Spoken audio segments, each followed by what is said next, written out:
Família deveria ser sinônimo de proteção, mas às vezes é onde encontramos nossos adversários mais cruéis. Eu sempre fui o filho que recebia as sobras, enquanto minha irmã caminhava sobre um tapete vermelho estendido pelos meus pais. Quando a herança foi antecipada, a divisão foi clara. Para ela, o luxo de um apartamento pronto. Para mim, uma ruína caindo aos pedaços que ninguém queria. Aceitei o desafio em silêncio e transformei aquele lixo em ouro com meu próprio suor. Mas a ganância não respeita mérito. Quando minha mãe viu o palácio que eu havia construído, a máscara caiu e a ordem de despejo veio. Saia! Agora isso pertence à sua irmã. O que eles não sabiam é que eu estava passos à frente.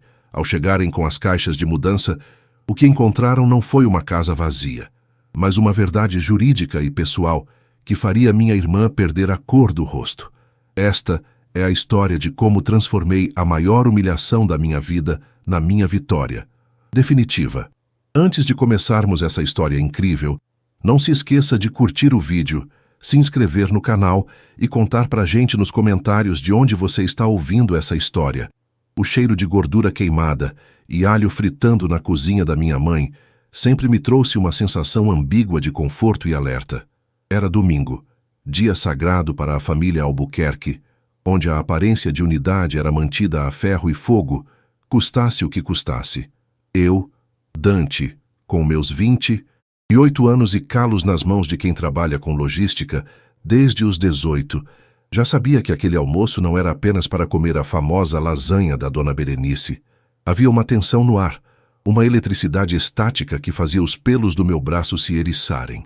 Meu pai, Otávio, estava sentado na cabeceira, limpando os óculos de grau com a barra da camisa social que ele insistia em usar até nos finais de semana, enquanto minha irmã Lorena, 2 anos mais nova, digitava furiosamente no celular, ignorando o mundo ao redor com aquele ar de superioridade que ela aperfeiçoara desde o berçário. Dante, pare de roer as unhas, por favor. Você já é um homem feito, disparou minha mãe, saindo da cozinha com a travessa fumegante. Ela nem olhou para mim. O comentário foi lançado ao vento enquanto ela servia o prato de Lorena com o cuidado de quem manuseia porcelana chinesa. Desculpe, mãe. É o hábito, respondi, escondendo as mãos sob a toalha de renda branca. O almoço correu com a trivialidade de sempre.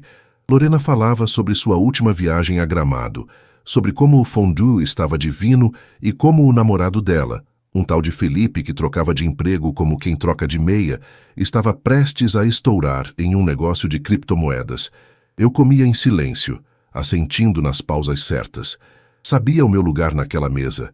Eu era o espectador, a plateia necessária para o show da Filha de Ouro. Mas, ao final da refeição, e quando meu pai limpou a garganta e colocou as mãos sobre a mesa, o silêncio caiu pesado. Bom, começou Otávio, olhando de relance para Berenice. Vocês sabem que eu e sua mãe não estamos ficando mais jovens. A aposentadoria saiu. Vendemos aquele terreno no interior e decidimos que é hora de organizar a vida de vocês. Não queremos deixar brigas para depois que partirmos. Lorena largou o celular imediatamente.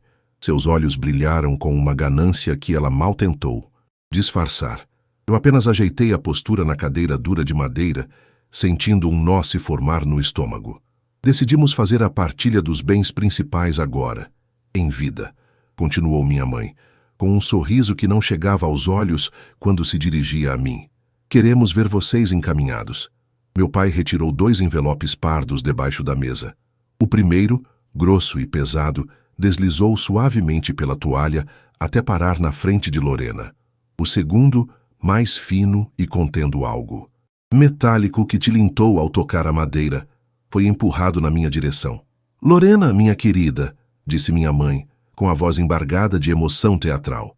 Nós compramos aquele apartamento no Residencial Vértice, aquele com a varanda gourmet que você tanto elogiou quando passamos na frente mês passado. Está quitado, reformado e mobiliado. É seu. Lorena soltou um grito agudo, levando as mãos à boca. O Residencial Vértice era um empreendimento de alto padrão na Zona Nobre. Era a cidade. Valia, no mínimo, uns R$ 700 mil. Tinha piscina aquecida, Academia, portaria 24 horas e vizinhos que dirigiam carros importados. Ai, meu Deus! Mãe! Pai! Eu não acredito!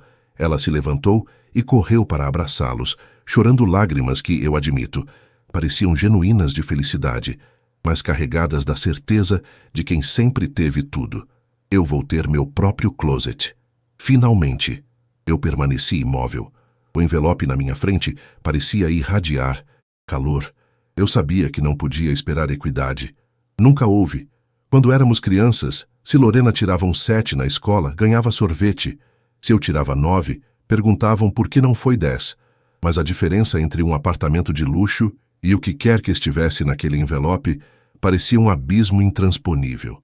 E para você, Dante, disse meu pai, voltando a sentar-se após o abraço da filha, com o tom de voz mudando para algo mais prático, quase de negócios. Nós decidimos passar a escritura da casa antiga, da sua avó Zulmira. O silêncio que se seguiu na minha mente foi ensurdecedor. A casa da avó Zulmira, aquela casa no bairro industrial, esquecida pelo tempo, fechada há quase 8 anos desde que a velha faleceu. A casa da avó? Perguntei, minha voz saindo mais rouca do que eu pretendia. Mas, pai, aquela casa está caindo aos pedaços. A última vez que passei lá, o mato estava cobrindo o portão. Ah, Dante, não seja ingrato, interveio minha mãe, cortando o clima com a afiação de uma faca. Um terreno é um terreno, a estrutura é sólida. Você é homem, tem braços fortes, trabalha com essas coisas de logística, conhece gente. Pode reformar aos poucos. Lorena é uma moça, precisa de segurança, de um lugar pronto. Você sabe como o mundo é perigoso para uma mulher sozinha. A lógica sexista e protetora mascarava a preferência descarada. Lorena não estaria sozinha.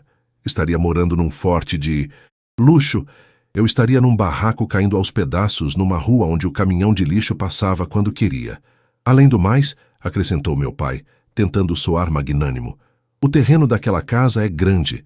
Se você for esperto, faz algo bom ali. É uma oportunidade, bom filho. Pegue a chave. Abri o envelope. Dentro havia uma chave de latão antiga, manchada de ferrugem, e uma cópia da escritura que já estava amarelada. Peguei o metal frio na mão. Pesava como a decepção, que eu carregava nas costas há anos. Obrigado, menti. Foi a palavra mais difícil que já pronunciei. Obrigado pelo presente. Vamos lá ver o apartamento da Lorena agora. Minha mãe bateu palmas, levantando-se. Quero ver se as cortinas que escolhi ficaram boas. Você vem, Dante? Eu acho que vou dar uma passada na casa da avó primeiro. Respondi, levantando-me também, sentindo uma necessidade urgente de sair daquela sala, longe do cheiro de lasanha e hipocrisia. Ver o estado das coisas. Você que sabe, disse Lorena, já com as chaves do carro na mão, radiante. Depois me conta se os ratos te deram boas-vindas. Ela riu. Meus pais riram. Eu forcei um sorriso de canto de boca, peguei meu capacete de moto e saí. A viagem até o bairro de Santa Cecília, na Zona Norte, levou 40 minutos. O asfalto ia piorando conforme eu me afastava do centro, os buracos se multiplicando como as dúvidas na minha cabeça.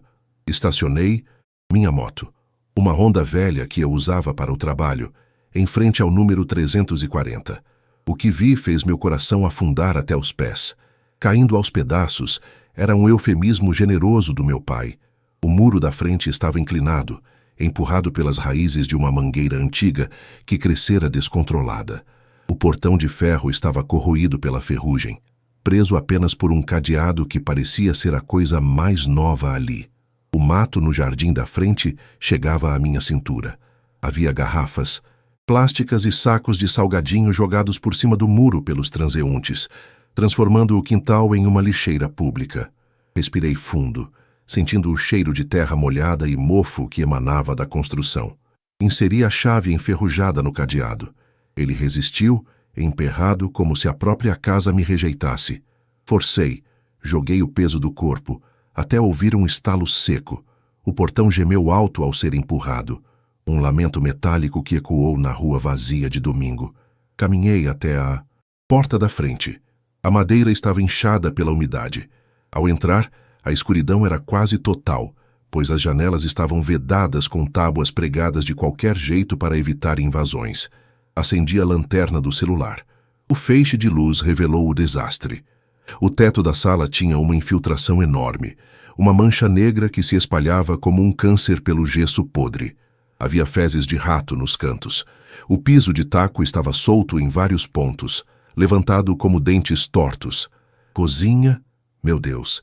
A cozinha não tinha mais pia, apenas os canos expostos saindo da parede, e o azulejo antigo, rosa bebê, estava encardido de uma sujeira de anos.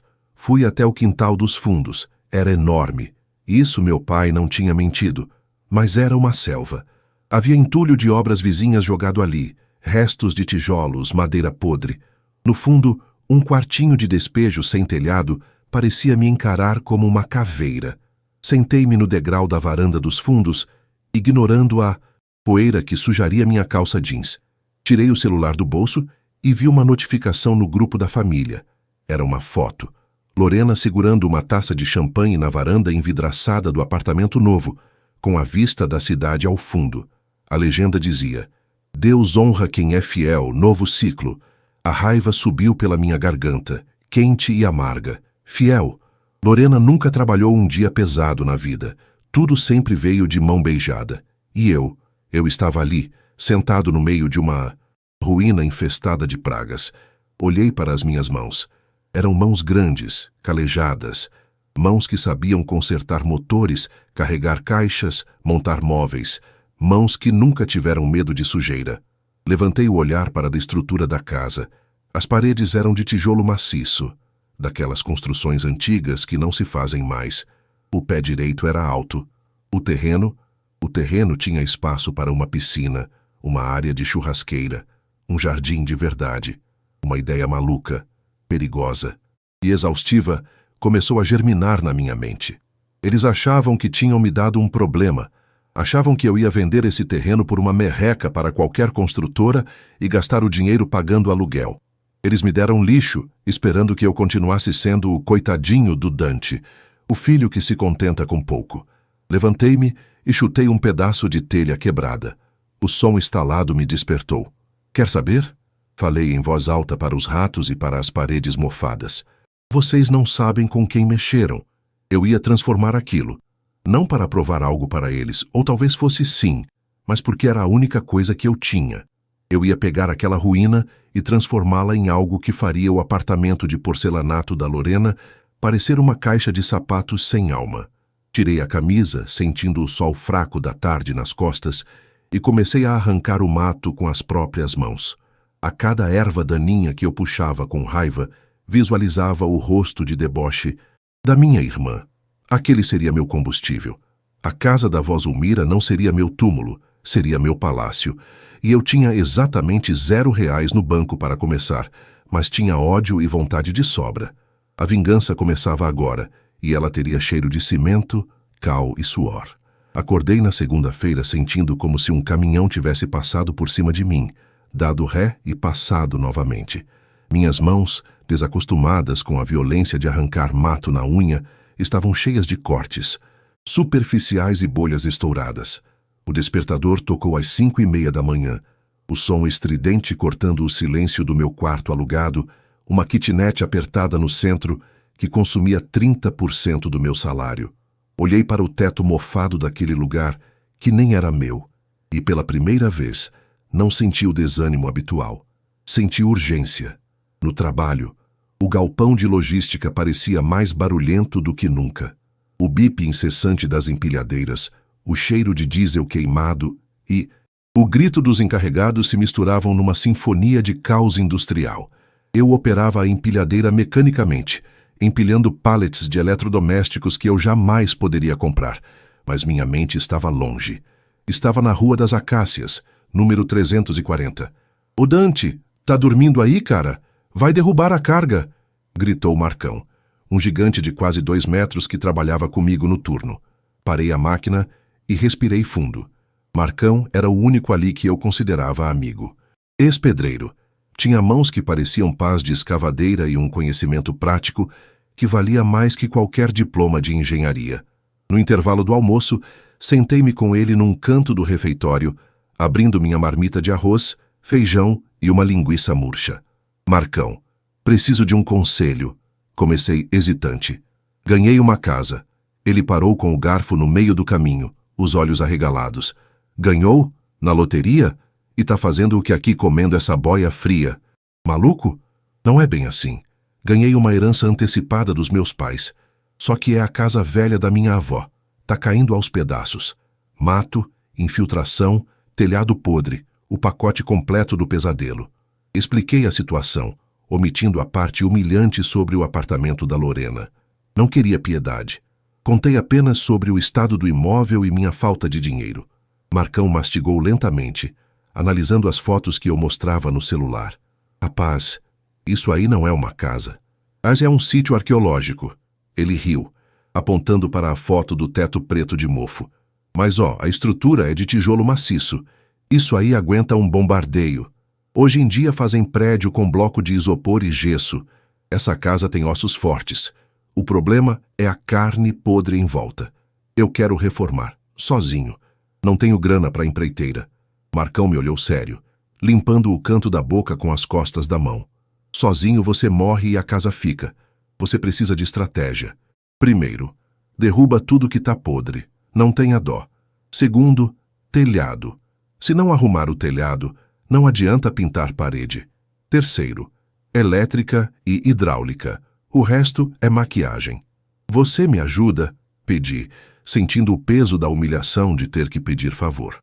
Não tenho como te pagar agora, mas prometo que... Para com isso. Ele cortou. Fim de semana eu apareço lá. Tu paga as cervejas e a carne. A gente vê o que dá para salvar. Mas já vou avisando. Vai doer. A confirmação de Marcão foi o empurrão que eu precisava. Naquela noite, tomei a decisão mais drástica da minha vida. Liguei para o dono da minha kitnet e avisei que sairia no fim do mês. Eu não podia pagar aluguel e comprar cimento ao mesmo tempo. A conta não fechava. Eu ia morar na obra. As 2 semanas seguintes foram um borrão de exaustão física e mental. Saía do trabalho às 17 horas, comia um salgado na rua e ia direto para a casa. A primeira tarefa foi a limpeza bruta. Aluguei uma caçamba, o que levou embora quase todo o meu vale-refeição do mês, e comecei a guerra. Não havia romantismo nenhum naquilo. O cheiro era insuportável. Encontrei ninhos de ratos dentro do forro de madeira, baratas que pareciam blindadas e uma quantidade absurda de lixo acumulado. Cada saco de entulho que eu carregava para a caçamba pesava 1 tonelada. Meus ombros queimavam, minhas costas travavam, e a poeira impregnava meus poros de tal jeito que, mesmo depois de 3 banhos, eu ainda sentia o gosto de terra na boca. Numa quarta-feira à noite, estava marretando o azulejo rosa da cozinha, usando uma máscara descartável que já estava preta de sujeira, quando meu celular tocou. Era minha mãe. Hesitei em atender. Minhas mãos tremiam pelo esforço da marreta, cobertas de cal e pó de cimento. Limpei a tela com a camisa suada e atendi. Oi, mãe. Dante, que barulho é esse? Parece que está numa guerra. A voz dela soava límpida, sem ruídos. De fundo, provavelmente ligando do conforto do ar-condicionado. Estou na casa, mãe, tirando os azulejos velhos. O desinteresse na voz dela foi palpável. Escuta, estou ligando porque a Lorena está super chateada. Você acredita que a entrega do sofá italiano atrasou 2 dias? Ela está numa pilha de nervos, coitada. Queria saber se você não pode ir lá no apartamento dela amanhã, depois do trabalho, para ajudar a receber umas caixas de decoração. O Felipe viajou a negócios e ela não quer ficar sozinha com os entregadores. Parei, a marreta pesada pendendo na minha mão direita. O contraste era tão violento que me deu náuseas. Eu estava coberto de fezes de rato e pó de reboco podre, sem sentir as pernas de cansaço, e minha mãe queria que eu fosse carregar caixas de decoração para o apartamento de luxo da minha irmã, porque o sofá atrasou. Não posso, mãe, respondi, minha voz saindo mais dura do que o habitual. Como não pode? É sua. Irmã, Dante, custava ter um pouco de solidariedade? Ela está montando o lar dela. E eu estou montando o meu, mãe. Sozinho, no meio do lixo que vocês me deram. Não tenho tempo. Houve um silêncio gélido do outro lado da linha. Você está muito amargo ultimamente, Dante. A inveja é um sentimento muito feio, meu filho. Deveria ficar feliz pela conquista da sua irmã. Tchau, mãe. Tenho trabalho a fazer. Desliguei antes que ela pudesse responder. A raiva pulsou nas minhas têmporas. Olhei para a parede parcialmente demolida à minha frente. Ergui a marreta com as duas mãos, gritando um urro que veio do fundo das minhas entranhas, e desferi um golpe tão violento que a parede estremeceu. Um pedaço enorme de reboco caiu, levantando uma nuvem de pó branco. Isso é pela solidariedade. Gritei para o nada, golpeando de novo. Isso é pelo sofá italiano. Isso é pela inveja. Marretei até meus braços não responderem mais. Marretei até as lágrimas de frustração se misturarem com o suor e o pó no meu rosto, criando uma lama cinzenta. Caí sentado no chão sujo, arfando, o coração batendo descompassado. Naquele sábado, o dia da mudança definitiva chegou. Eu não tinha móveis, exceto um colchão de solteiro, uma arara de roupas desmontável e uma caixa com utensílios de cozinha. Marcão apareceu às 8 da manhã com sua caminhonete velha, trazendo 2 caixas de isopor com cerveja e um saco de argamassa, que, segundo ele, tinha sobrado de outra obra. Caraca, moleque, tu trabalhou, hein? Ele assobiou ao entrar na sala, agora vazia, sem forro e com as paredes descascadas até o tijolo. Já dá pra ver o tamanho real disso aqui. É grande pra burro. É o que tem pra hoje, respondi, descarregando meu colchão e jogando-o no único quarto que eu tinha conseguido limpar decentemente e vedar a janela com plástico preto. Passamos o fim de semana trabalhando como condenados. Marcão me ensinou a preparar a massa, a identificar quais vigas podiam ser derrubadas e quais sustentavam a casa. Descobrimos que o piso de taco da sala, que eu achava estar perdido, na verdade era de peroba rosa legítima. Isso aqui vale uma fortuna, Dante. Marcão gritou, raspando um pedaço com o canivete e revelando a madeira nobre avermelhada por baixo do verniz podre. Se lixar e passar sinteco, fica coisa de cinema. Rico paga milagre para ter um chão desse. Aquela foi a primeira vitória. A primeira pepita de ouro no meio da lama.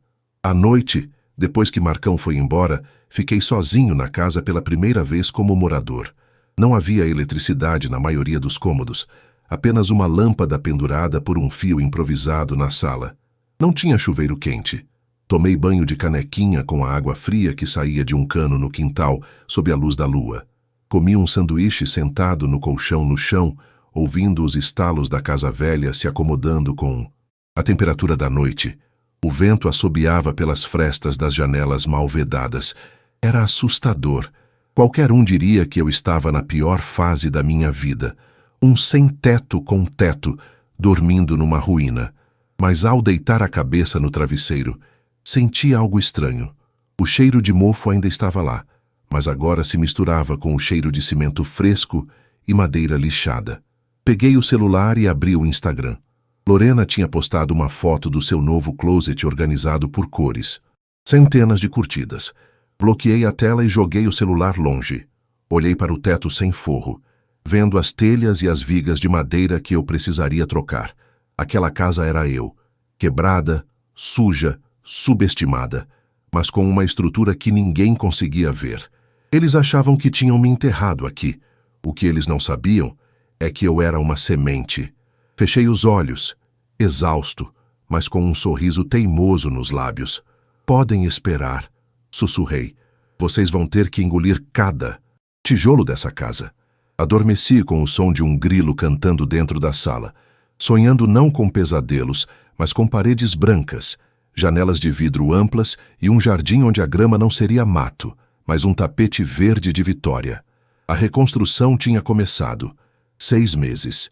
Esse foi o tempo que levei para entender que o cimento não seca apenas com água e areia.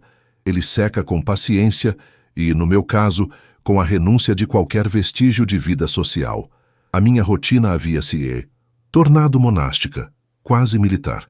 Acordava às 5, trabalhava na logística até às 5 da tarde, engolia um café preto forte o suficiente para ressuscitar um morto e ia direto para a obra.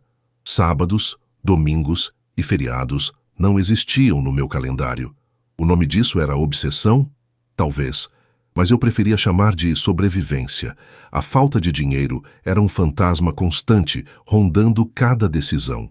O salário da logística mal cobria o material básico e a comida. Aprendi a viver com arroz, ovo frito e a promoção de carne de segunda do açougue da esquina. Vendi minha televisão, meu videogame antigo e até algumas roupas de marca que não me serviam mais para comprar sacos de argamassa e fios de cobre. Cada centavo era uma gota de sangue que eu injetava nas veias daquela casa. Mas algo curioso aconteceu nesse processo de escassez. Sem grana para o acabamento fino. Aquele porcelanato polido que a Lorena tinha no apartamento dela e que custava o meu. Salário de 1 ano. Fui obrigado a improvisar. E foi no improviso que encontrei a alma da casa. Marcão me deu a ideia numa tarde de sábado, enquanto olhávamos para as paredes descascadas de tijolo maciço que eu tinha levado semanas para limpar. Dante, tu não tem grana pro reboco e pra massa corrida, certo? Ele perguntou, coçando a cabeça suja de pó branco. E se a gente deixasse assim? Passa só um verniz fosco para não soltar pó. Fica, como é que chamam na revista de rico, rústico, industrial, corrigi, lembrando de algumas fotos que vi na internet usando o Wi-Fi do trabalho. Estilo industrial. Aquilo virou minha religião. O que era falta de recurso virou conceito. Arranquei o forro podre e deixei as vigas de madeira do telhado expostas. Lixei-as até a madeira crua aparecer. Tratei contra cupim e passei um verniz escuro. O pé direito da sala, agora sem o forro rebaixado, subiu para quase 4,5 metros. A casa respirou. O que antes parecia uma caverna úmida, agora tinha a amplitude de um loft nova-iorquino, só que encravado na zona norte. A parte elétrica foi outro desafio que virou trunfo. Sem dinheiro para quebrar as paredes e embutir os conduítes novos, comprei tubulação galvanizada externa. Pintei tudo de preto fosco. O contraste dos tubos pretos correndo sobre os tijolos de barro vermelho envelhecido ficou sensacional. Era agressivo, masculino, moderno. Era a antítese do apartamento clean, bege e asséptico da minha irmã. E por falar nela, a visita aconteceu numa terça-feira chuvosa, no 4º mês de obra.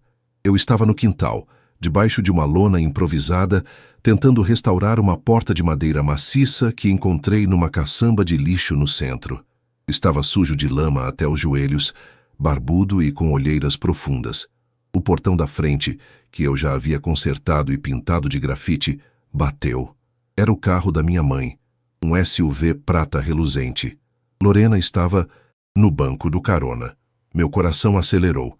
Não de alegria, mas daquele reflexo condicionado de defesa que desenvolvi ao longo dos anos. Dante! Gritou minha mãe da janela do carro, sem descer por causa da garoa fina. Abra esse portão, menino. Trouxemos umas coisas para você. Corri para abrir, sentindo a água gelada encharcar minha camiseta. O carro entrou devagar, desviando de uma pilha de areia que eu ainda não tinha movido. Lorena desceu, segurando um guarda-chuva enorme, olhando ao redor com um nariz torcido de quem sente cheiro de esgoto. Meu Deus, Dante, ela disse, pisando na ponta dos pés para não sujar o tênis branco de marca. Isso aqui ainda está assim? Parece cenário de filme de terror. Como você consegue dormir aqui? É uma obra, Lorena. Obras têm poeira. Respondi seco, limpando as mãos num pano velho. Viemos trazer umas coisas que sobraram da minha mudança, disse ela, apontando para o porta-malas. Umas almofadas que não combinaram com o sofá novo, umas panelas velhas que a mãe ia jogar fora e... tem um micro-ondas que está com o prato giratório quebrado. Mas acho que funciona. Pensei que você precisaria, já que você não tem nada. Era humilhante. O tom de caridade na voz dela era mais afiado que um bisturi. Elas não viam o potencial. Elas viam o lixo. Obrigado, murmurei, pegando a caixa pesada. Minha dignidade gritava para eu recusar. Mas eu realmente precisava de um micro-ondas, mesmo que quebrado. O orgulho não esquenta comida. Minha mãe desceu do carro, olhando para a fachada da casa. Eu tinha removido o reboco externo também, revelando os tijolos, e instalado janelas enormes de vidro temperado que comprei de segunda mão de um prédio comercial que estava sendo demolido. Eram janelas de chão ao teto, com esquadrias de ferro preto. Para mim, aquilo era arte. Para minha mãe, parecia incompleto. Você tirou o reboco? Ela perguntou horrorizada. Dante, filho, vai ficar parecendo casa de pobre que não teve dinheiro para terminar. É o estilo, mãe. Chama-se tijolo aparente. Estilo... Ela riu, um riso nervoso. Só você mesmo. Olha, se precisar de dinheiro emprestado para comprar tinta e cobrir essa coisa vermelha, fale com seu pai. Juros de família, claro, mas ele empresta. Não precisa. Está exatamente como eu quero. Bom, a gente não vai demorar, cortou Lorena, voltando para o carro como se o ar dali fosse tóxico. Tenho hora no dermatologista. Ah, Dante, o papai perguntou se você quer vender o terreno. Tem um cara querendo fazer um estacionamento aqui. Ofereceu 80 mil. Dá para você dar entrada num estúdiozinho e sair desse buraco. 80 mil. O terreno valia, no mínimo, 300 só pela localização. Eles queriam que eu desistisse. Queriam que eu validasse a teoria deles de que eu era um fracassado incapaz de gerir um patrimônio. Diz pro papai que o terreno não está à venda, respondi, fechando o porta-malas com um pouco mais de força do que o necessário. E diz para ele que quando eu terminar, o estacionamento dele não vai pagar nem o portão dessa casa. Lorena soltou uma gargalhada genuína, jogando a cabeça para trás. Ai, Dante, você é hilário. Adoro esse seu otimismo delirante. Tchauzinho, irmão. Vê se não pega tétano. O carro saiu cantando pneu, jogando lama nas minhas pernas. Fiquei ali, parado na chuva, segurando a caixa de doações como se fosse uma bomba relógio. A raiva, que antes era uma chama, agora era um inferno nuclear. Entrei em casa, joguei a caixa num canto e fui para o que seria a sala de estar. A luz da tarde entrava pelas janelas gigantes de vidro recuperado, iluminando o piso de peroba rosa que eu e Marcão tínhamos acabado de restaurar. O brilho da madeira, profundo e avermelhado, contrastava com o rústico das paredes e o preto da estrutura metálica. Era lindo. Era único. Não havia nada parecido no residencial Vértice. Aquilo ali tinha alma, tinha história, tinha o meu suor impregnado em cada fresta. Peguei meu celular e abri o aplicativo do banco. Saldo, R$ 42, fim do mês. Mas eu tinha algo que valia mais que dinheiro. Eu tinha uma visão. Nos 2 meses seguintes, os buracos do Dante, como Lorena carinhosamente apelidou no grupo da família, começou a virar a residência. Albuquerque, a minha versão dela. Foquei na área externa. O matagal dos fundos escondia um tesouro, uma jabuticabeira centenária e um limoeiro carregado. Limpei tudo, nivelei o terreno na enxada, perdi 4 quilos nesse processo e usei os restos de madeira da obra vizinha para construir um deck ao redor da jabuticabeira. Comprei grama esmeralda em promoção, placas soltas que eu mesmo plantei, uma a uma, deixando espaços que preenchi com pedriscos brancos baratos. Instalei luzes amareladas, daquelas de gambiarra chique, cruzando o jardim de um lado ao outro. À noite, quando acendi pela primeira vez, sentei no deck com uma cerveja barata na mão. A luz suave iluminava os tijolos da casa, refletia no vidro das janelas amplas e destacava a beleza da árvore. Parecia uma daquelas casas de revista de arquitetura, daquelas que ganham prêmios por sustentabilidade e retrofit. Eu tinha transformado uma ruína em um oásis urbano. E então, o destino, ou talvez a minha teimosia, decidiu me dar o golpe de sorte final. Eu precisava de móveis. Não podia colocar o sofá velho da minha tia na sala que estava ficando uma obra de arte. Comecei a garimpar em lojas de móveis usados, ferros velhos e leilões de escritório. Encontrei um sofá de couro legítimo, marrom, estilo Chesterfield, num bazar de igreja. Estava rasgado num braço e o dono queria se livrar dele por R$ 200. Comprei. Aprendi no YouTube a costurar. Corite, comprei um kit de reparo e passei 3 noites restaurando aquela peça. Quando terminei, hidratei o couro. Ele ficou com aquela aparência vintage, vivida, que custaria R$ 10.000 numa loja de design. Fiz uma mesa de centro com um pallet industrial lixado e rodas de ferro fundido. Fiz luminárias com garrafas de vidro e filamentos de carbono. Cada peça tinha uma história. Cada canto da casa era uma vitória pessoal contra a mediocridade do pronto para morar. 8º. Esse mês, a casa estava 90% pronta. Faltavam detalhes, mas já era habitável e, modéstia à parte, espetacular. Eu não havia convidado ninguém. Queria que a surpresa fosse total. Mantive o segredo a 7 chaves. No grupo da família, eu apenas respondia: "Tá indo, devagar e sempre." Deixava que pensassem que eu ainda estava vivendo no meio do entulho. Mas a virada real aconteceu numa sexta-feira à tarde. Eu estava terminando de instalar uma torneira gourmet, que comprei, usada, e consertei a vedação na ilha de concreto que eu mesmo moldei na cozinha, quando ouvi batidas no portão. Não eram batidas comuns, eram batidas de autoridade. Sequei as mãos e fui atender. Era um oficial de justiça. Meu coração parou. Será que havia alguma dívida antiga da minha avó? Algum imposto atrasado que meus pais esqueceram de avisar? "Senhor Dante Albuquerque?" perguntou o homem, de terno cinza e pasta na mão. "Sou eu. Tenho uma notificação para o senhor referente ao imóvel." Ele me entregou um papel timbrado. Abri o envelope ali mesmo, na calçada, sob o sol quente. Meus olhos correram pelas linhas jurídicas complicadas até pararem no valor venal reavaliado pela prefeitura para fins de IPTU, devido às melhorias visíveis na fachada e estrutura. A prefeitura tinha passado fazendo o recadastramento aéreo com drones. Eles viram a piscina, que eu tinha feito de alvenaria e azulejo azul petróleo, pequeno luxo que me custou 3 meses de salário, o deck, o paisagismo, a nova área construída. O valor estimado do imóvel, que na partilha constava como terreno baldio com edificação precária, valendo 150 mil pires por, agora estava atualizado. Valor venal estimado: R$850 mil. Eu li de novo: R$850 mil. Um sorriso lento se formou no meu rosto. A casa valia mais que o apartamento da Lorena.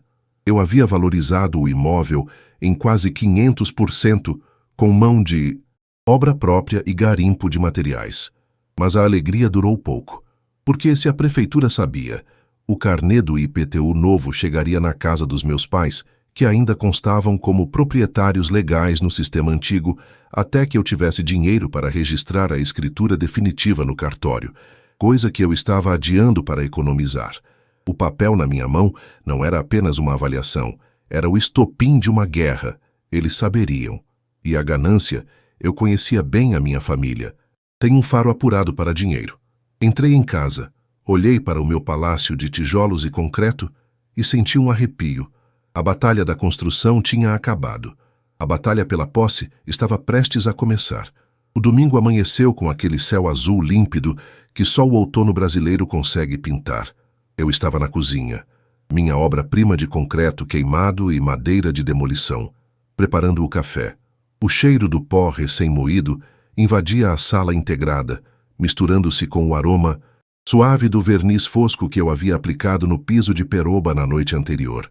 Pela porta de vidro sanfonada, que ocupava toda a parede dos fundos e estava totalmente aberta, eu via o jardim. A grama esmeralda brilhava com o orvalho, e a jabuticabeira, iluminada pelo sol da manhã, parecia uma escultura viva no centro do deck de madeira. Era a primeira vez em 8 meses que eu sentia paz. Paz de verdade. Não aquela calma tensa de quem espera o próximo boleto, mas a serenidade de quem olha ao redor e vê a materialização do próprio esforço. Marcão viria mais tarde para estrear a churrasqueira de tijolo aparente que construímos. Eu tinha comprado picanha, algo que não comia desde o início da obra. Hoje era dia de celebrar. O interfone tocou. Um som discreto, moderno, que eu instalei na semana passada. Estranhei. Marcão não tocaria o interfone. Ele gritaria: "O de casa", do portão. Sequei as mãos no pano de prato e olhei pelo visor da câmera que conectava ao meu celular. Um Honda HR-V branco estava parado na entrada. Meu estômago deu um nó imediato. Eram eles, meus pais e Lorena. Não os via há quase 3 meses. Minhas desculpas para não ir aos almoços de domingo tinham se esgotado. E eu sabia que uma hora a curiosidade, ou a cobrança do novo IPTU, que certamente chegou na casa deles, Os traria aqui. Respirei fundo, contei até 3 e apertei o botão de abertura do portão automático. O motor deslizou suavemente, sem o gemido enferrujado de antigamente. Esperei na porta pivotante de madeira maciça, 3 metros de altura, restaurada de um casarão demolido no centro. Quando o carro estacionou na vaga de pedriscos brancos, o silêncio que se seguiu ao desligamento do motor foi pesado. Lorena foi a primeira a descer. Ela usava óculos escuros enormes e uma saída de praia, como se estivesse indo para um resort, não para a casa do irmão na Zona Norte. Ela tirou os óculos devagar, e eu vi o queixo dela cair, literalmente. Não é possível, ouvi ela sussurrar. Meus pais desceram logo em seguida. Minha mãe, Berenice, ajeitou o vestido floral, mas parou no meio do gesto, os olhos varrendo a fachada. Onde antes havia mato e reboco podre, agora havia um jardim minimalista, iluminação de solo projetada nas plantas e uma arquitetura que misturava o industrial com o acolhedor. Oi, família, disse eu, tentando soar casual, apoiado no batente da porta. Vieram para o churrasco? Eles não responderam. Caminharam até a entrada como se estivessem entrando em um templo ou em uma loja de decoração caríssima. Minha mãe passou a mão na parede de tijolinhos aparentes na sala de estar, sentindo a textura. Dante, a voz do meu pai, Otávio, tremeu. Ele olhava para o teto alto, para a tubulação elétrica aparente pintada de preto, para as luminárias de filamento. Você contratou um arquiteto? Não, pai. Fui. Eu e o Marcão. YouTube e suor. Isso aqui é enorme, disse Lorena, girando no próprio eixo no meio da sala. O tom dela não era de orgulho, era de cálculo. Ela olhava para o espaço aberto, para a cozinha americana com a ilha central. E eu podia ver as engrenagens da inveja girando na cabeça dela. É muito maior que o meu apartamento. O meu living não cabe nem esse sofá. O terreno era grande, vocês sabiam, respondi, servindo água gelada para eles em copos de cristal. Que comprei numa promoção de queima de estoque. Só aproveitei o espaço. Aproveitou? Minha mãe soltou uma risada estridente, quase histérica. Você transformou um chiqueiro numa mansão. De onde veio o dinheiro, Dante? Você está mexendo com coisa errada? Trabalho, mãe. E muita economia. Enquanto a Lorena viajava para a Europa, eu estava aqui lixando o chão até às 3 da manhã. Ela torceu o nariz, ignorando minha alfinetada. E aquela piscina lá fora? Lorena apontou para o jardim, caminhando até o vidro. É aquecida? É. Placa solar que instalei mês passado. Lorena abriu a porta de vidro e foi para o deck. Meus pais a seguiram. Eu fiquei na cozinha, observando a cena. Eles não pareciam felizes por mim. Pareciam ofendidos, como se o meu sucesso fosse um insulto pessoal às escolhas deles, como se eu tivesse violado uma lei natural onde Dante é o coitado e Lorena é a princesa. Eles cochicharam algo lá fora. Vi meu pai gesticular, apontando para a casa tio depois para Lorena. Minha mãe assentiu, com aquela expressão séria de quem decide o destino de nações. Lorena cruzou os braços, fazendo um beicinho que eu conhecia desde a infância. O beicinho de eu quero. Voltaram para a sala. O clima tinha mudado. A temperatura caiu uns 10 graus, apesar do sol lá fora. Sentem-se, por favor, disse meu pai, indicando a mesa de jantar de madeira maciça e ferro que eu tinha construído. Ele sentou, na cabeceira, a minha cabeceira. Sentei-me de frente para ele, sentindo o músculo da minha mandíbula travar. Algum problema? Dante, recebemos uma notificação da prefeitura essa semana. Começou meu pai, tirando um papel dobrado do bolso da camisa. Sobre a reavaliação venal do imóvel. Eu imaginei. O valor subiu. Subiu? Lorena riu, debochada. Triplicou, Dante. Essa casa agora vale quase 900 mil reais. O meu apartamento vale 700. E olhe lá, porque o mercado imobiliário deu uma esfriada na Zona Sul. E qual o problema? Perguntei, mantendo a voz calma, embora meu coração estivesse batendo como um tambor de guerra. Valorizei o patrimônio. Isso é bom. É bom. Mas gera um desequilíbrio, disse minha mãe, cruzando as mãos sobre a mesa. Ela usava aquele tom suave e venenoso que reservava para os momentos em que queria manipular a realidade. Filho, quando dividimos os bens, a intenção era ser justo. Apartamento pronto para sua irmã e um terreno difícil para você. Mas agora a balança pendeu demais para o seu lado. Não é justo com a Lorena. Não é justo? Eu ri, incrédulo. Eu peguei uma ruína. Eu carreguei entulho nas costas. Eu criei esse valor. Mas o terreno foi nós que demos, gritou Lorena, batendo a mão na mesa. O capital inicial foi do papai e da mamãe. Sem o terreno, você não teria nada. E outra, Dante, o meu apartamento, ele tem problemas. A vizinha de cima anda de salto alto a noite toda. A varanda pega sol da tarde e esquenta demais. E o condomínio é um absurdo de caro. Eu não estou feliz lá. Eu preciso de espaço. O Felipe e eu estamos pensando em ter um cachorro, talvez um filho. Aqui seria perfeito. Olhei para ela, atônito. A audácia era tanta que eu quase admirei. Você está sugerindo que eu troque de casa com você? É isso? Meu pai limpou a garganta. Ele não conseguia olhar nos meus olhos. Não é uma sugestão, Dante. É uma correção de rota familiar. Como é? A escritura definitiva, disse meu pai, a voz baixa. Nós nunca passamos para o seu nome. Você disse que estava sem dinheiro para o cartório, lembra? Ficamos de fazer isso depois.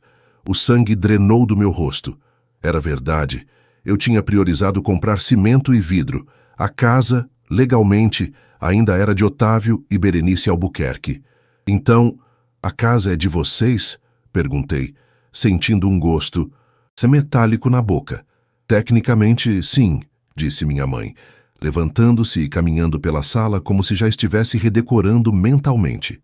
E como proprietários, decidimos que essa casa é mais adequada para as necessidades da sua irmã no momento. Você, sendo solteiro e, bem, mais rústico, vai se adaptar bem ao apartamento. É um ótimo imóvel, Dante. Tem portaria 24 horas. Vocês estão brincando, né? Levantei-me devagar. Minhas mãos tremiam de raiva. Eu construí. Cada centímetro disso aqui. Aquela parede ali, fui eu que descasquei. Aquele jardim, fui eu que plantei. Vocês não podem simplesmente... Podemos e vamos, cortou Lorena, sorrindo. Um sorriso de vitória. E nem vem com drama. O apartamento vale uma grana. Você pode vender se quiser e comprar outro terreno velho para brincar de pedreiro. Mas essa casa... essa casa é minha cara. Já imaginei meus móveis aqui. Aquele sofá velho seu vai ter que sair, claro. Vocês têm ideia do que estão fazendo? Minha voz saiu num sussurro perigoso. Vocês estão me roubando. Estamos redistribuindo a herança de forma justa, retrucou meu pai, agora elevando a voz para esconder a própria vergonha. E não use essa palavra roubo nano com seus pais. Nós te demos a vida, te demos educação e te demos esse teto. Se você o melhorou, parabéns. Mostrou competência. Mas a decisão final é nossa. Nós trouxemos as caixas, disse minha mãe, apontando para o carro lá fora. Algumas, pelo menos. Para você começar a empacotar suas coisas pessoais. Empacotar? Agora? O Felipe volta de viagem na quarta-feira, disse Lorena. Quero fazer uma surpresa para ele. Jantar romântico na casa nova. Então, precisamos que você libere o imóvel. Você tem 48 horas, Dante, decretou meu pai, assumindo a postura de chefe de família autoritário que ele adorava encenar. Na terça-feira à noite, virei buscar as chaves. O apartamento da Lorena já está liberado. A chave está aqui. Ele jogou um chaveiro com um pompom rosa sobre a mesa rústica que eu havia lixado com as próprias mãos. O som do metal batendo na madeira foi como um tiro. Vocês não podem fazer isso, repeti, mas agora a frase soava vazia. Legalmente, eles podiam. Moralmente, era uma atrocidade. Mas a lei dos homens não mede suor e lágrimas, mede assinaturas em papel, e eu não tinha a minha. Terça-feira, Dante, reforçou minha mãe, caminhando para a saída. Não faça cenas. Somos uma família decente. Deixe a casa limpa, né, por favor. Não quero chegar aqui e encontrar poeira de obra. Lorena me lançou um último olhar. Não era pena. Era desprezo misturado com satisfação. Tchau, maninho. Obrigada pela reforma. Ficou show. Eles saíram. Ouvi o motor do carro ligar. Ouvi o portão fechar. Fiquei sozinho na sala imensa, cercado pela beleza que eu havia criado. O silêncio voltou, mas agora não era de paz. Era o silêncio de um velório. Olhei para a chave com o pompom rosa na mesa. Olhei para a churrasqueira lá fora, pronta para ser estreada. Senti uma lágrima quente escorrer pelo meu rosto. Não de tristeza, de ódio. Um ódio puro, cristalino e frio. Peguei o copo de cristal que Lorena tinha usado, ainda com marca de batom na borda, e o atirei com toda a força contra a parede de tijolos. O som do vidro estilhaçando ecoou pela casa como um grito.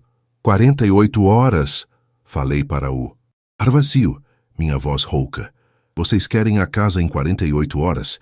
Caminhei até a janela e olhei para o jardim perfeito. A imagem da minha mãe dizendo, deixe a casa limpa, queimava no meu cérebro. Eles achavam que eu ia sair de cabeça baixa? Achavam que eu ia entregar meu palácio para a princesinha brincar de casinha em cima do meu sacrifício? Eles esqueceram de um detalhe. Eu construí essa casa. Eu sabia onde ficava cada viga, cada cano, cada fio. E, mais importante, eu sabia o que sustentava o quê. Se a casa não podia ser minha, ela não seria de mais ninguém. Não da forma que eles imaginavam. Peguei meu celular e liguei para Marcão. Fala, parceiro. Já tô saindo daqui. A carne tá no jeito? Atendeu ele, animado. Marcão, não vem pra cá, respondi. Minha voz estava tão fria que ele parou de falar na hora. A mudança de planos é radical. O que houve, Dante? Tu tá com voz de quem matou alguém. Pior, acabei de receber uma ordem. De despejo da minha própria família. Eles querem a casa pronta, mas eu preciso de um favor seu. Lembra daqueles sacos de cimento que sobraram? E daquela marreta pneumática que você disse que conseguia emprestada na obra do shopping? Lembro, mas para que você quer isso agora? Eu tenho 48 horas para sair, Marcão. E eu vou sair. Mas antes, eu vou fazer uma pequena reforma de despedida. Desliguei o telefone, olhei para a chave do apartamento na mesa. Peguei-a e coloquei no bolso. Se eles queriam jogar sujo usando a lei, eu ia jogar sujo usando a física. A vingança não seria gritar ou brigar na justiça por anos. A vingança seria silenciosa, estrutural e irreversível. Fui até a garagem e peguei minha caixa de ferramentas. O choro tinha parado. Agora só havia trabalho a fazer. Marcão chegou 30 minutos depois da minha ligação. Ele desceu da caminhonete com a testa franzida, segurando a marreta pneumática como se fosse uma arma. Quando entrou na sala e viu o copo estilhaçado e o meu estado, sentado no chão, olhando para o nada com um sorriso torto, ele soltou a ferramenta no chão com um baque surdo. Desembucha, Dante. O que tá pegando? Quem morreu? Contei tudo.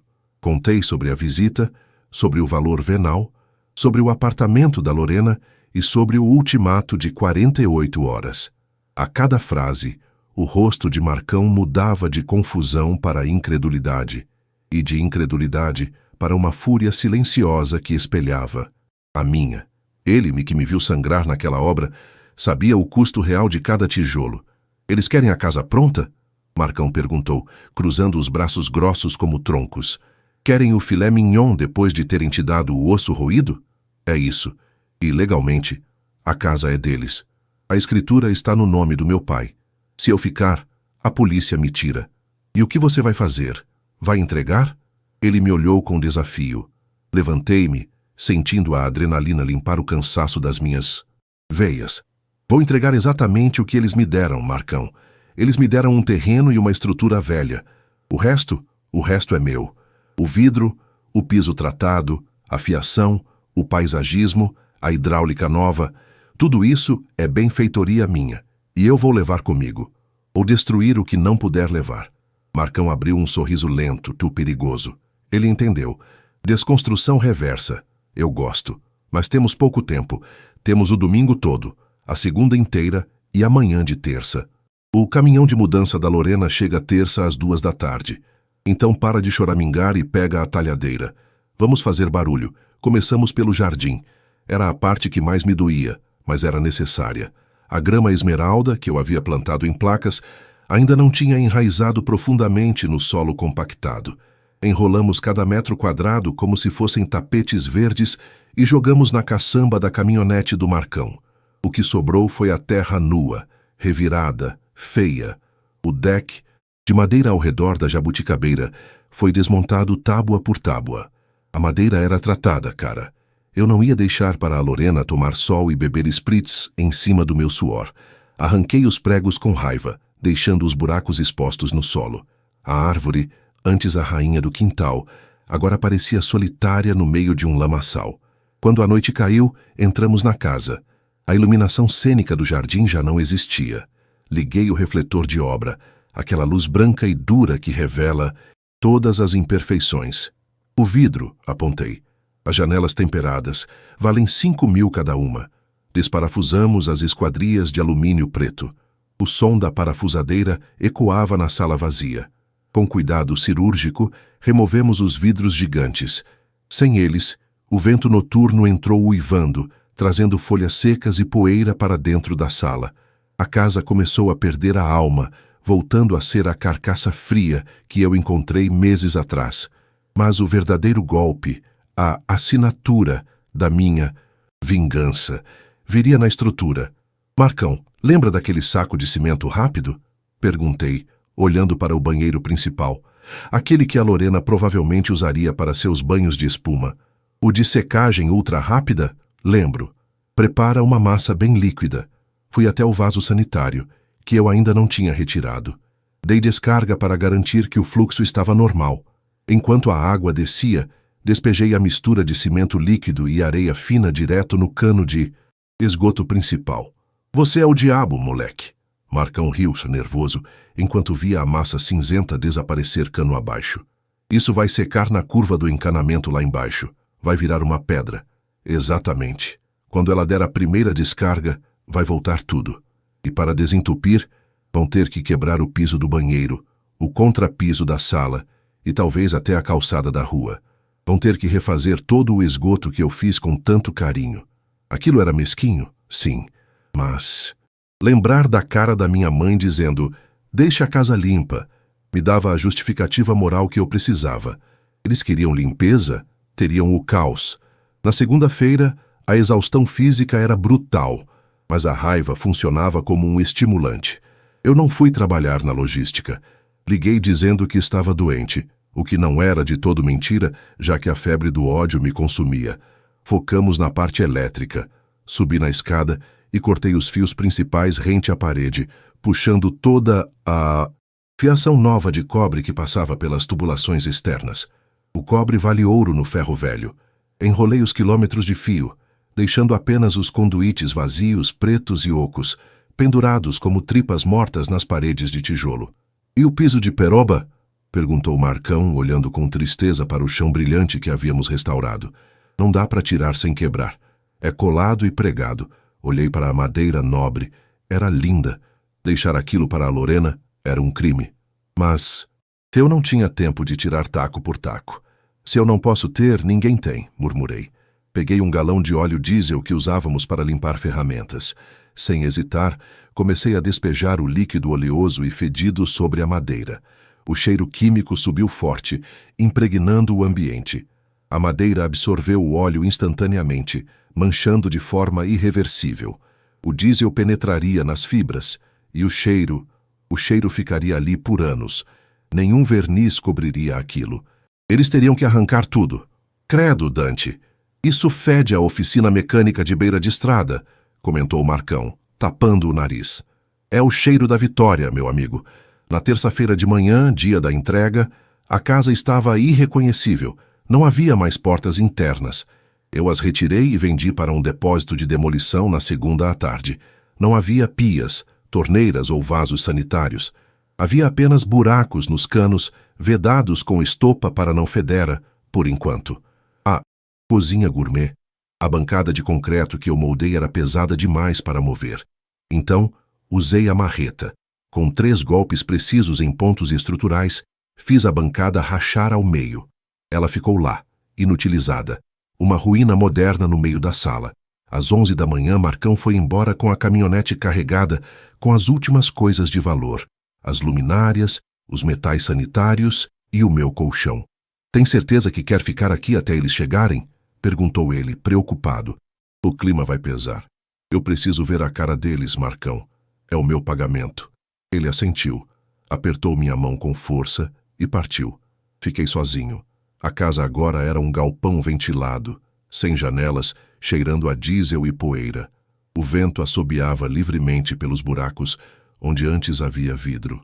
O jardim era um pátio de terra batida. Parecia um cenário de guerra ou uma daquelas casas abandonadas em Chernobyl. Sentei-me no degrau da entrada, o único lugar que permaneceu, intacto, e esperei. Olhei para o relógio. 13h50.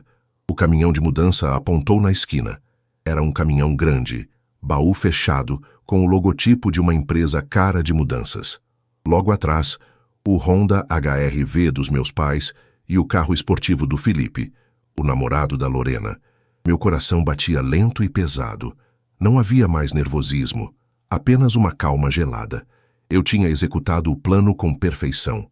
O caminhão parou. Os carros estacionaram. Vi Lorena descer do carro do namorado. Ela usava um vestido branco esvoaçante e um chapéu de palha chique, segurando uma garrafa de champanhe. Felipe, um sujeito magro com cara de quem nunca trocou uma lâmpada, desceu sorrindo, filmando tudo com o celular para os stories. "Chegamos à nossa mansão", gritou Lorena para a câmera, dando um beijo na bochecha de Felipe. Meus pais desceram do carro deles, sorridentes, com aquela aura de dever cumprido. Eu me levantei devagar, limpando a poeira da calça. Jeans? Caminhei até o portão, que agora estava sem o motor elétrico. Então tive que empurrá-lo manualmente, fazendo aquele rangido horrível de ferro com ferro que existia no primeiro dia. Eles pararam. O sorriso de Lorena congelou. O celular de Felipe baixou lentamente. Da rua, a primeira coisa que viram foi a ausência das janelas. Os buracos negros na fachada encaravam a rua como olhos vazios de uma caveira. Depois, viram o jardim de terra revirada, a jabuticabeira, solitária no meio da lama. O que aconteceu aqui?" perguntou minha mãe, a voz falhando, levando a mão ao peito. "Dante?" Meu pai deu um passo à frente, os olhos arregalados de choque. "Onde estão as janelas? Onde está a grama?" Abri o portão completamente fazendo um gesto teatral de boas-vindas. "Vocês pediram a casa", disse eu, minha voz ecoando na rua silenciosa. "A casa está aí, a estrutura, o terreno e as paredes. Exatamente o que vocês me deram." Lorena correu para dentro, ignorando a lama que sujou seu salto alto. Ouvi o grito dela vindo da sala segundos depois. Um grito agudo, de horror puro. "O piso, o cheiro, mãe, a minha casa." Caminhei tranquilamente até a calçada, passando pelos meus pais que estavam paralisados, pálidos como cera. Felipe olhava para a fachada destruída sem entender nada. "O que você fez, seu marginal?" gritou meu pai, recuperando a voz e vindo na minha direção com o dedo em riste. "Você destruiu o patrimônio da família. Vou chamar a polícia." "Pode chamar", respondi sem recuar 1 milímetro. Tirei do bolso as notas fiscais. Um maço grosso de papéis que eu tinha separado cuidadosamente. "Aqui estão as notas de tudo o que eu retirei. Vidros, fiação, metais, paisagismo, tudo comprado com o meu CPF e o meu dinheiro. O que é meu, eu levei. O que é de vocês, eu deixei. A casa está íntegra, pai, paredes e telhado. Como você disse, um terreno é um terreno." O grito de Lorena ficou mais alto. Ela saiu da casa correndo, chorando, o rímel escorrendo pelo rosto. O cheiro de diesel saía pela porta aberta atrás dela como uma nuvem tóxica. "Ele jogou óleo em tudo. Está tudo arruinado. Não tem luz, não tem água." Ela berrava, batendo os pés na calçada. "Felipe, faz alguma coisa. Ele destruiu meu sonho." Felipe me olhou, assustado. Eu era maior que ele, mais forte, e estava com um olhar que dizia claramente: "Tente a sorte." Ele recuou. "Você é um monstro, Dante", sibilou minha mãe, chorando de raiva. "Como pôde fazer isso com sua irmã? Com a gente?" "Justiça, mãe. Apenas justiça. Agora, se me dão licença, tenho uma mudança para fazer." Tirei a chave do apartamento do bolso, aquela com o pompom rosa ridículo, e balancei na frente deles. "O apartamento da Lorena tem escritura no nome de quem?" perguntei, sabendo a resposta. "No meu", disse meu pai, confuso. "Ótimo. Vocês me deram a chave. Vocês disseram na frente de testemunhas que era uma troca, correção de rota familiar, se não foi? Pois bem, estou indo para a minha nova casa. Espero que a Lorena goste do estilo rústico, muito rústico." Virei as costas e caminhei em direção à minha moto, deixando para trás o choro histérico da minha irmã e o desespero dos meus pais. Mas eu sabia que o show ainda não tinha acabado. Eles ainda não tinham tentado usar o banheiro. A vingança não era apenas um prato que se come frio. Era um prato que se servia com cimento e óleo diesel, e eu estava satisfeito. A portaria do residencial Vértice era uma fortaleza de vidro espelhado e mármore travertino. Parei minha moto velha, que pingava óleo no chão impecável de pavê cinza, e tirei o capacete. O porteiro, um senhor uniformizado com um terno que parecia custar mais que minha roupa inteira, me olhou com desconfiança através do vidro blindado. Eu estava sujo de poeira, cheirando a diesel e com o rosto manchado de fuligem. Pois não? A voz dele saiu metálica pelo interfone. Boa tarde. Sou Dante Albuquerque, novo morador da unidade 142. A chave está aqui. Levantei o chaveiro com o pompom rosa ridículo, sentindo o peso da ironia na minha mão. Ele conferiu algo no computador, provavelmente a autorização que minha mãe, na sua arrogância de quem achava que tudo correria conforme o script dela, já devia ter deixado para facilitar a mudança da Lorena e a minha entrada triunfal no mundo dos civilizados. O portão de ferro pesado deslizou silenciosamente. Entrei. O contraste era violento. Enquanto a casa da Zona Norte tinha o som dos pássaros e o barulho distante do trânsito, aqui o silêncio era absoluto, quase artificial.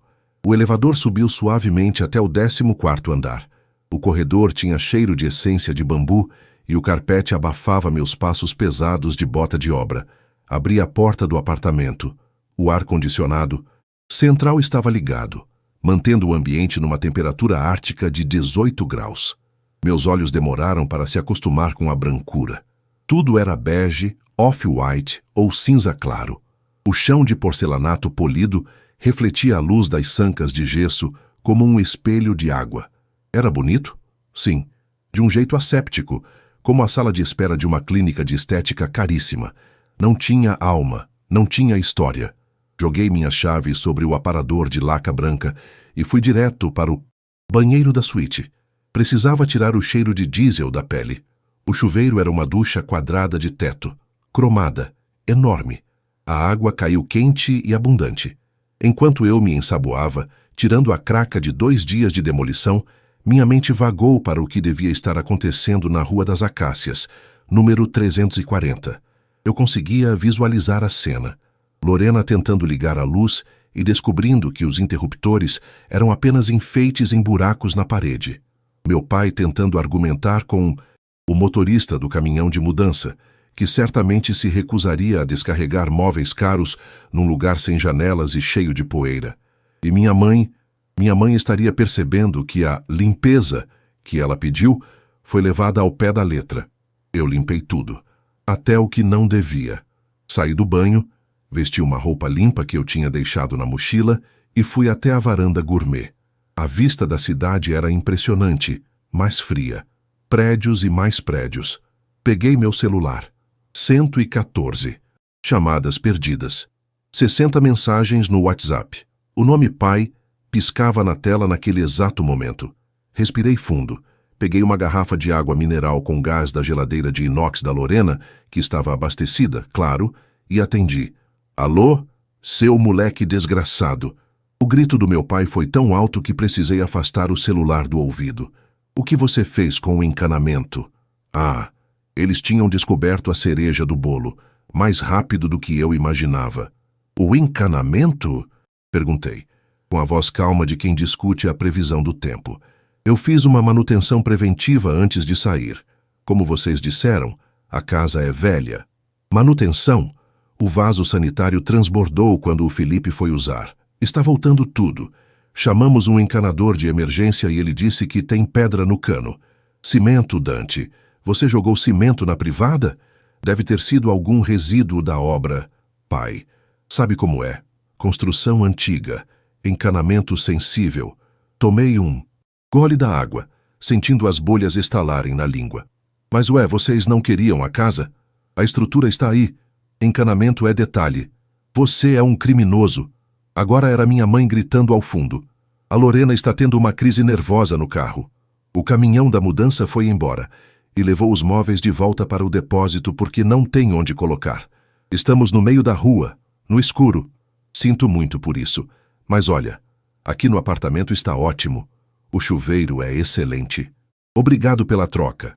Saia daí agora, rugiu meu pai. Eu vou chamar a polícia. Esse apartamento é meu. A escritura está no meu nome. Vou te acusar de invasão de domicílio. Invasão? Ri, seco. Vocês me deram a chave na frente do porteiro, na frente da Lorena e do namorado dela. Há testemunhas de que houve uma permuta verbal, correção de rota familiar. Lembra? Eu tenho a posse mansa e pacífica do imóvel, concedida pelos proprietários. Se você chamar a polícia, eu mostro as mensagens de texto da Lorena combinando a troca. Vai virar uma briga civil, pai. E brigas civis demoram anos. Enquanto isso, eu moro aqui. E vocês? Vão morar na obra? O silêncio do outro lado da linha foi a música mais doce que já ouvi. Eles sabiam que eu estava certo. Eles podiam até me despejar no futuro. Mas hoje? Amanhã? Não. A burocracia brasileira jogava a meu favor agora. O que você quer, Dante? A voz do meu pai baixou, trêmula de ódio contido. Dinheiro? É isso? Chantagem? Eu quero o que é justo. Justo? Você destruiu um patrimônio de 900 mil reais. Errado. Eu destruí as benfeitorias que eu fiz e que vocês tentaram roubar. O terreno e a casa velha valem 150 mil, se lembra? Foi esse o valor da partilha. Vocês têm exatamente o que me deram. O valor agregado era meu suor. E meu suor não fica de herança para Lorena. Desliguei na cara dele. A noite caiu sobre a cidade. As luzes dos prédios se acenderam lá fora, criando um tapete de estrelas artificiais. Eu estava sozinho no apartamento de 3 quartos, cercado por móveis de design que não escolhi, bebendo água com gás e comendo um pacote de amendoim que achei no armário. Deveria estar feliz, certo? Eu tinha vencido. Eles estavam na lama, literalmente, e eu estava no ar-condicionado. Mas a sensação no meu peito não era de alegria. Era de um vazio imenso. Olhei para o sofá de linho cru da sala, lembrei do meu sofá de couro restaurado, manchado de diesel e abandonado na caçamba do Marcão. Lembrei da jabuticabeira que eu arranquei. Eu tinha matado a minha criação para não vê-la nos braços de outro. Era uma vitória de pirro. Eu tinha queimado o navio para não deixar o inimigo navegar, mas agora eu também estava à deriva. Por volta das 10 da noite, o interfone tocou de novo. Senhor Dante? Tem um senhor aqui embaixo. Diz que é seu pai. Ele está bem alterado. O porteiro parecia preocupado. Disse que quer subir de qualquer jeito. Devo chamar a polícia? Não precisa. Diga que se ele subir sem ser convidado, eu ligo para o 190 e registro um boletim de ocorrência por perturbação e ameaça. Ele sabe que não pode entrar. Diga para ele ir para casa. Ah, é. Ele não tem casa habitável no momento. Diga para ele ir para um hotel. O porteiro ficou em silêncio por um segundo, processando a informação. Pois não, senhor. 5 minutos depois, vi da varanda o carro do meu pai saindo cantando o pneu da frente do prédio. Eles foram para um hotel. A conta do cartão de crédito deles ia aumentar. Ótimo. Fui para o quarto, deitei na cama king size com lençóis de algodão egípcio. Era macio demais. Eu sentia falta do meu colchão firme, sentia falta do cheiro de madeira. Aqui, cheirava a amaciante caro. Não consegui dormir. A adrenalina tinha baixado e agora a realidade batia. Essa situação era insustentável. Eu não podia ficar aqui para sempre. Eles entrariam com uma ação de reintegração de posse. Em 6 meses, talvez 1 ano, eu estaria na rua. E a casa da avó estava destruída.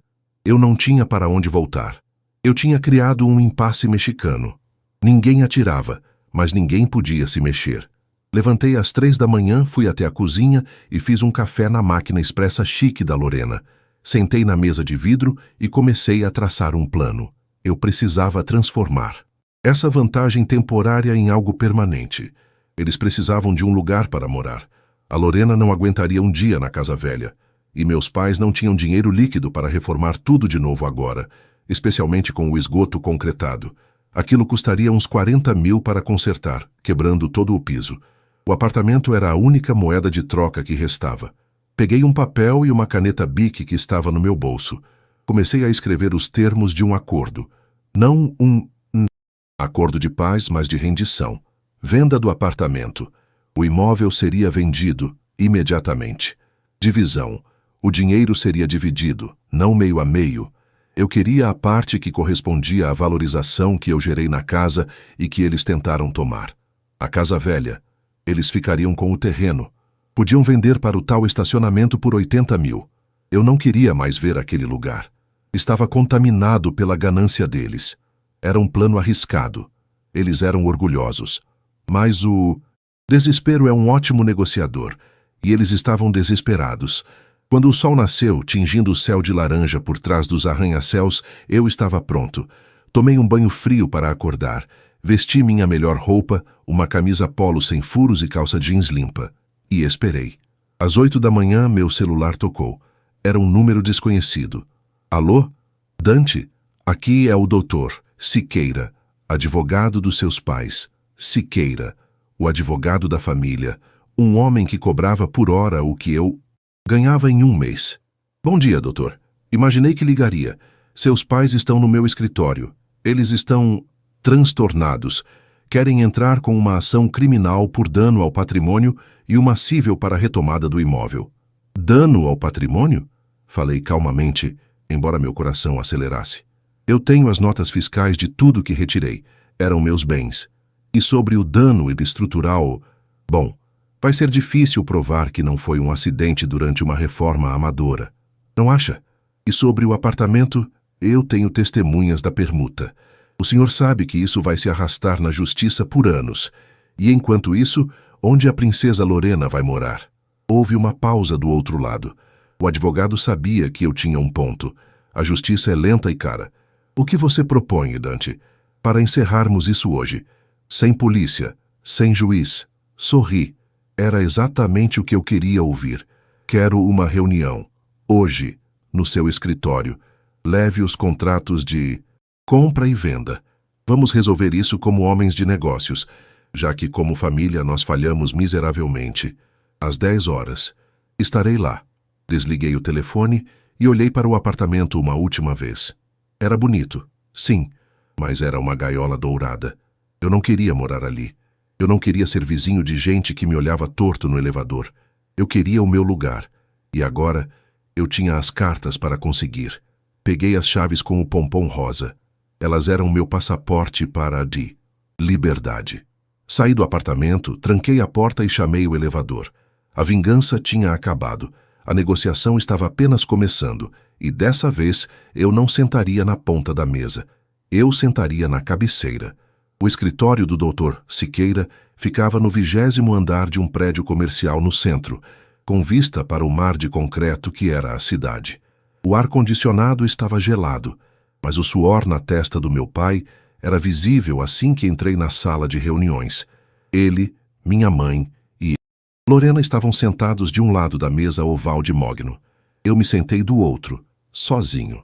O advogado, um homem calvo com óculos de aros grossos, presidia a mesa na cabeceira, como um árbitro prestes a apitar uma luta de boxe. O silêncio era espesso, quase sólido. Lorena tinha os olhos inchados e vermelhos, a maquiagem borrada de quem chorou a noite toda no quarto de um hotel impessoal. Minha mãe segurava uma bolsa de grife no colo com tanta força que os nós dos dedos estavam brancos. Bom dia, disse eu, colocando as chaves com o pompom rosa sobre a mesa. O tilintar do metal foi o único som na sala. Você tem coragem de aparecer aqui depois do que fez? Sibilou minha mãe. A voz dela tremia de raiva contida. Você é um vândalo, Dante. Destruiu o futuro da sua irmã. Correção. Eu desmontei o meu passado, respondi, recostando-me na cadeira de couro, e devolvi o futuro dela para as mãos de vocês. Dr. Siqueira limpou a garganta, abrindo uma pasta volumosa. Vamos nos ater aos fatos, por favor. A emoção não vai resolver o impasse jurídico que temos aqui. Senhor Otávio e Sra. Berenice alegam dano ao patrimônio e invasão de propriedade. O senhor Dante alega permuta verbal e retirada de benfeitorias próprias. Não foi permuta, gritou Lorena. Ele roubou a chave. Vocês me deram a chave. Cortei, olhando fixamente para ela. Na frente do porteiro. Há registros de áudio e vídeo na portaria do residencial. Vértice. Se formos para o tribunal, vou pedir essas gravações e vou pedir as notas fiscais de todo o material que estava na casa da Zona Norte. O juiz vai ver que 80% do valor da casa era investimento meu. O encanamento... Meu pai falou, a voz rouca. O encanamento está concretado, Dante. O pedreiro que foi lá hoje de manhã disse que precisa quebrar todo o piso da sala e do banheiro para refazer. Isso não é retirada de benfeitoria. Isso é sabotagem. É uma pena, disse eu sem piscar. Construções antigas têm problemas estruturais graves. Talvez o cimento estivesse velho nos canos. Difícil provar quem jogou o que e quando. Mas o fato é, a casa está inabitável. O apartamento está habitável. E eu estou nele. Nós queremos o apartamento de volta, exigiu minha mãe. E eu quero a minha parte da herança de volta, a parte justa. Doutor Siqueira interveio novamente, olhando para os meus pais com um olhar pragmático de quem cobra. Honorários caros. Otávio que a Berenice, sendo realista com vocês, uma ação de reintegração de posse, considerando que ele tem a chave e alega permuta, pode levar de 6 meses a 2 anos. Uma ação criminal por dano ao patrimônio exige perícia, testemunhas. É lento. 2 anos? Lorena arregalou os olhos. E onde eu vou morar? Naquele lixo cheio de óleo diesel? Exatamente, confirmei. A não ser que cheguemos a um acordo agora. O que você propõe? Perguntou o advogado, girando a caneta entre os dedos. Tirei um papel dobrado do bolso. Era o rascunho que eu tinha feito na madrugada, polido e simplificado. É simples. O apartamento vale 700 mil reais. A casa velha, no estado atual de destruição e com o terreno, vale uns 150 mil. O patrimônio total que vocês anteciparam é de 850 mil. A metade justa seria 425 para cada. Você quer dinheiro? Meu pai riu com escárnio. Não temos 400 mil líquidos agora. Nosso dinheiro está aplicado em previdência privada. Eu sei. Por isso a solução é a venda. Apontei para a chave na mesa. Vendam o apartamento, imediatamente, pelo preço de mercado ou um pouco abaixo para vender rápido. Do valor da venda, eu quero 350 mil reais. À vista. O restante fica com a Lorena, mais a posse da casa velha. Você está louco, gritou Lorena. Eu fico com a casa podre e... uma merreca do apartamento. Você fica com a casa que queria tanto, lembrei a ela. E com dinheiro suficiente para reformar o encanamento e tirar o cheiro de diesel, se souber administrar. Eu abro mão de 75 mil reais da minha parte teórica para compensar o tal dano no esgoto e facilitar o acordo. É pegar ou largar. O silêncio voltou. Meus pais se entreolharam. Eles sabiam que estavam encurralados. Se fossem para a justiça, gastariam fortunas com advogados. E Lorena ficaria sem teto. Ou eles teriam que pagar o aluguel dela. E o apartamento ficaria parado, gerando condomínio e IPTU, enquanto eu morava lá de graça alegando disputa judicial. A matemática financeira era cruel, mas clara. Se aceitarmos... Começou meu pai, derrotado. Você sai do apartamento hoje? Saio assim que o contrato de compromisso de compra e venda e confissão de dívida for assinado. E quero um adiantamento de 50 mil agora, para eu me virar. O resto na venda do imóvel. Dr. Siqueira assentiu, quase imperceptivelmente. Ele sabia que era o melhor acordo possível para eles, dada a bagunça que criaram. Façam o acordo, aconselhou o advogado. É a saída mais limpa. Minha mãe começou a chorar baixinho. Não de tristeza, mas de frustração por perder o controle. Meu pai, com as mãos trêmulas, pegou a caneta. Lorena apenas olhava para a janela, recusando-se a encarar a realidade de que seu palácio de vidro tinha acabado de virar fumaça. Assinamos.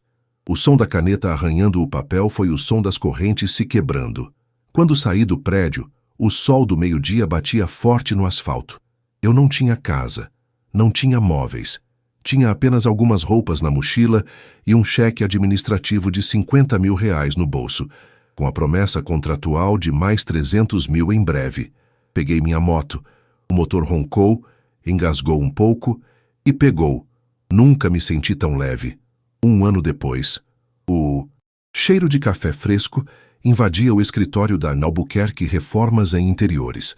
Não era um escritório grande, apenas uma sala comercial num bairro em ascensão, mas era meu. Na parede, fotos de antes e depois, das obras que eu tinha gerenciado nos últimos 12 meses. O dinheiro da venda do apartamento demorou 4 meses para sair, mas saiu. Com ele, comprei uma caminhonete usada, mas inteira, ferramentas de primeira linha e dei entrada num terreno pequeno, mas bem localizado. Não cometi o erro de construir uma mansão para impressionar ninguém. Construí um estúdio funcional, com estrutura metálica e vidro, meu estilo, onde eu morava nos fundos e trabalhava na frente. Marcão agora era meu sócio minoritário e chefe de obras. A gente não parava. A fama do cara que faz milagre com pouco dinheiro se espalhou na Zona Norte. Eu não era rico, longe disso, mas a conta fechava no azul todo mês, e eu dormia com a consciência tranquila de quem constrói o próprio destino. O telefone tocou. Era Marcão. Chefe, o cliente da Rua das Palmeiras aprovou o orçamento do deck. Podemos começar segunda. Ótimo. Compra a madeira tratada hoje à tarde. E Marcão, nada de diesel dessa vez, hein? Brinquei. Ele riu do outro lado. Pode deixar. Aquele cheiro ainda me dá pesadelos. Ah, e uma fofoca rápida. Passei na frente da casa da sua irmã hoje. Meu estômago deu um leve aperto, um reflexo antigo que estava quase curado. E aí? Tá lá. O mato cresceu de novo na frente. Parece que consertaram o esgoto, porque vi gente morando. Mas as janelas colocaram umas esquadrias de alumínio branco vagabundo, daquelas mais baratas. A fachada tá descascada. O Felipe largou ela, né? Soube pelo porteiro da vizinhança. É, eu soube. Pois é. A casa tá triste, Dante, sem alma. Igualzinha aos donos. Desliguei o telefone e olhei pela janela do meu escritório. Lorena tinha ficado com a casa, mas nunca teve a visão. Ela gastou a parte dela do dinheiro tentando manter as aparências, viajando para esquecer o estresse, e o dinheiro acabou antes da reforma terminar. Meus pais, amargurados com o prejuízo financeiro e moral, viviam reclamando que foram enganados pelo próprio filho. Eles nunca entenderam.